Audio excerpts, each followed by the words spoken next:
Now that reminds you of something, and I don't want to get too far off topic, but with the FGM thing, there are procedures that women can choose to go in and have done. There are genital piercings and so forth. The difference, they have elected to do something to their own body. Right. Biologically, the fetus is not the same body as the mother. Right. So that's an important distinction to be identified there. So, but that's one of those things where, okay, well, with FGM, yes, a woman could go in and choose to do that. Right. With abortion, the child's choice is never considered. Well, you know what? There is a really good parallel, because FGM is not something you do to yourself. It's something that you're performing on your child. Right. And so if we think, I mean, does anybody really think that it's a mother's choice whether or not she should mutilate the genitals of her daughter? Yeah, that's a good point. Yeah. Does a woman in America have the freedom to choose to do that to her daughter? We're not talking about killing her. Yeah. Now, the pro-choicer would respond, but that's different because the child, you know, the infant to 15-year-old girl is a person, is a human being, but the unborn is not, so it's an unfair analogy. And our response is that's exactly the issue. Back on topic. That's now where we're we on need to topic. Is the unborn a human being or not? Because if it's not, then you're absolutely right. It's a bad analogy, and abortion is actually not wrong anymore. What if they do the female genital mutilation while they do a cesarean section before they pull the baby out, and it's still connected with the umbilical cord and everything? Is that wrong? That would be.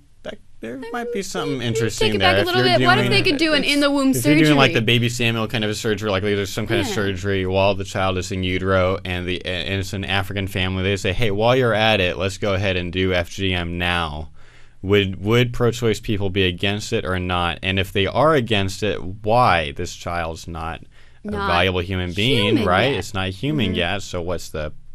That could be a very... We should ask that of somebody sometime and then get back to me and see how that goes. Thought.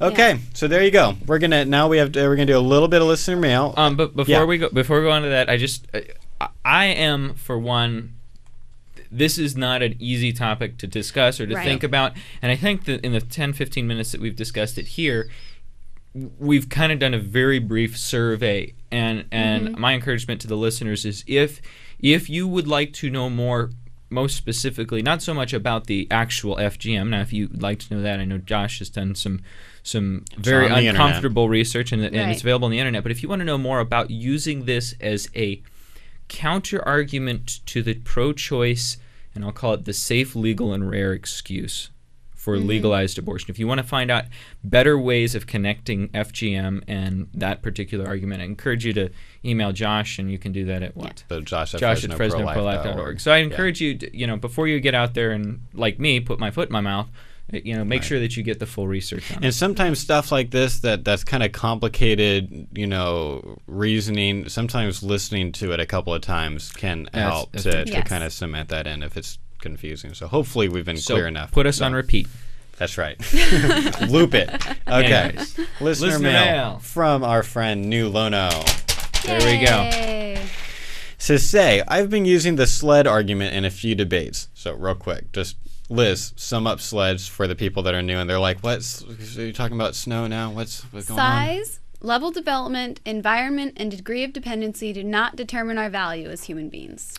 You got that from our game. That was so cool.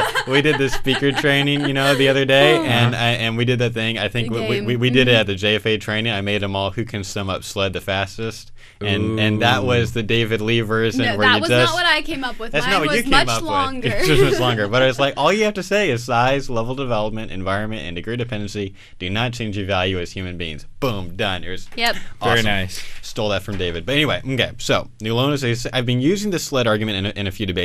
However, some people will just bite the bullet and say, for instance, that the mentally handicapped and Alzheimer's patients are non-persons, and that there is no difference between killing and eating babies versus pigs.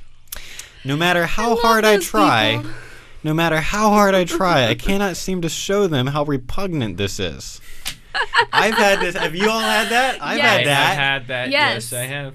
And I think Josh and I have different approaches to this. I remember having a conversation with you at JFA because you were talking about, when do I stop this conversation? What do I say to him? He's admitted all of this horrible stuff. Right. What was your approach? What was the difference? I told you to just walk away?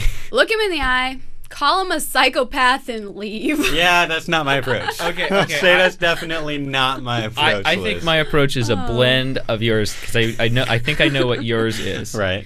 And mine is sort of a blend of yours, but I want to hear yours. Okay, so my approach usually has been with someone who, like, I'll get people that the hardcore moral relativists will just say nothing's wrong. I don't believe, it's not my preference. I don't think those things are good. I wouldn't say that I wouldn't do them myself, but I can't say they're absolutely wrong for everybody, kind of a thing. Mm-hmm. And my first go is to try to graphically describe the worst things I know about. Now FGM will be in my short list, of things where I'll just describe, okay, this is what happens. You're trying to horrify them at their own thought process. Basically, yeah. It's reductio ad absurdum is basically what it is I'm gonna, let's take your view seriously, that there are no absolute wrongs, and I'm gonna, because a lot of times you can stand on a college campus, lawn, and it's easy to say that, but it's another easy thing to when take that position to win the argument. Yeah, but that doesn't necessarily always work, and so sometimes, I've had 90-minute discussions with people where we really talk about this stuff, and at some point, maybe before that, maybe it is the right thing sometimes to just say, I got nothing else to say to you. I think maybe you're a sociopath, and I don't, I don't know. So what's your blending of that? Kyle. What's my blending? Okay, my favorite thing is to use friends. Yes, if you have a crowd. The TV show? Yes, exactly. Okay. Joey, no, using description is helpful, but to a point for me. I will start down that and then usually try and gauge the reaction. It's like, I guess. I assume one of two things. I assume either one, they really don't have morals, or two, they're putting up a facade. I would say, and I'm taking no surveys on this, but my guess is 70 to 90% of the people I talk to that take that amoral approach are actually putting up a facade and are not truly amoral. I really hope so. Right. So there's some sick people out there if they're not putting up a facade. If they're not responsive, I'll go down it for a little bit and then go, I really hope that you don't choose to run for public office, and then kind of leave it at that. Right. If they are responsive, then kind of like you're saying, I'll carry forward. But my favorite thing is to get a crowd, and I'll even ask for someone standing nearby to come, hey, excuse me, I just have a quick question for you. We're having a discussion, and this individual has said this, this, and this. And I'll even ask one of our other staff. Presumably they won't necessarily know that they're with us, but especially if it's a young woman, because I've seen a lot of guys that put up the amoral facade.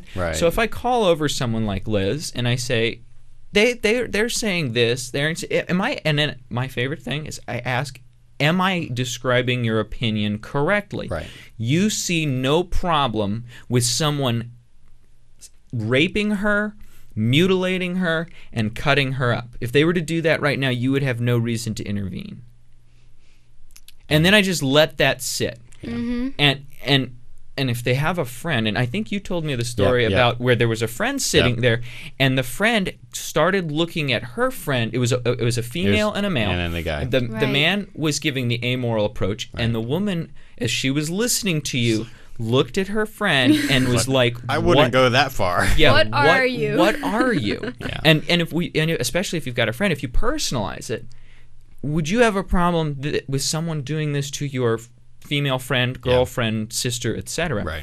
And usually you'll get a response. Now, after that, if it's taken me 20 minutes to get through that and I'm still not getting a response, can you take my approach? They just need to go home and think about this, late at night as they, wonder what the noise is downstairs. That's what they need to think about, and I'm just going to leave it. Yeah, let me just for Nulona's sake, since I haven't yet responded exactly to this. If you were actually talking to someone who says, because I was thinking about this yesterday, that the mentally handicapped and Alzheimer's patients are non-persons. I don't think I've ever actually talked to someone who said that specifically. I have. Oh. Yeah, and it worked out pretty well, actually, this conversation specifically. what I did, I took basically I don't know if you guys have heard Abraham Lincoln's argument. It was a short speech he gave to somebody in the Civil War. Yeah, take care of how you place value, or what did he say? You say that a skin color that changes your value. Well, take care, because that means that you must be enslaved to the next person you meet that is whiter than you. Oh no, you say that it's your interest to enslave them. Well, take care, because then you must be enslaved to the next person you meet that has interest to enslave you. Yes, exactly. So I took that argument and I was asking this guy, because he was saying that we were talking about abortions of Down syndrome babies, Down syndrome and autistic babies who are aborted because their parents don't want to have a disabled child. And we were talking about, and he was basically saying, I don't have a problem with killing off. He was using a basic, almost utilitarian approach of they're not helping and contributing to society. So disabled people, you know, I don't have a problem with the approach of killing them off or letting them die. He wasn't putting it in those words, but that's specifically what he was saying. And I kept asking him that back and forth. Is this what you're really saying? And so I asked him, I think I started with, what grades do you get on campus? You know, how good's your mind? Oh, well, I have a 4.0 and you have a 2.5 GPA. I guess that we don't really need you in society as much as we need me. Maybe you should go sweep floors in the library and I should do this. And he's like, oh, maybe. Well, maybe you should be my slave. You know, maybe you should serve me because I'm the... And I kept going with that. You kind of reduct you ad absurdum, but you're making it more personal to them. I was making it personal and started talking about the idea that your mental capacity is what made you valuable, and eventually through a long conversation he realized that it wasn't. Yeah, because I was going to say with Nulono, if you've got someone who says that the mentally handicapped are not persons, then I would describe what the Nazi eugenics was happening. There's the Action T4 where Hitler said anyone that's mentally handicapped, homosexual, and there's like this list of 5 or 6 different things, and they were being euthanized. I would ask, there's something, what is it, over 200,000 people were killed in gas chambers or by starvation or killed by medication. I would ask the person, what do you think about Hitler's Action T4? Does that bother you at all, and why or why not? Are you comfortable with falling in line with that history of discrimination? However, I like what Kyle had to say, which was that sometimes they're just holding their ground. And so sometimes I'm just going to ask, is this is not just an intellectual exercise for me. I'm actually trying to explore what you believe about this and find more truth. And it feels like to me, maybe you're just trying to hold your ground and you'll say anything. And if that's the case, frankly, I've got better things to do. And so if that's what's going on, then I would just say at that point, walk and find better fish to fry. You've been watching Life Report, pro-life talk, real world answers. Life Report is produced by Right to Life of Central California. Visit their website at fresnoprolife.org.